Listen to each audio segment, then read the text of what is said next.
Hello guys, good evening, जय श्री राम, राधे राधे।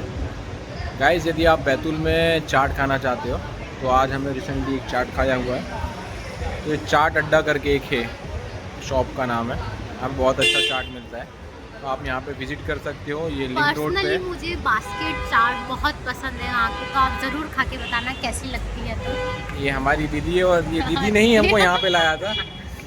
हम सूरत से यहाँ पे पधारे हैं बैतूल में। क्या मैंने दीदी? उन्हें सूरत वाले निवासी को यहाँ खाने के लिए लाया था कि आप खा के बताएं कि आपको कैसा लगा है, बताओ आप। तो गाइस रियली बहुत अच्छा लगा चाट, ठीक। और स्पेशली आप आए तो यहाँ पे बास्केट चाट खाए। हाँ, दही बास्केट चाट।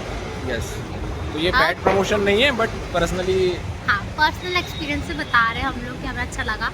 आप भी बताना आपको कैसा लगा। ठीक है, चलो वेट कर रहे हैं उधर दीदी पीछे का वगैरह। बैकग्राउंड है कुछ बहुत अच्छा है। तो thank you guys for watching, like share and subscribe.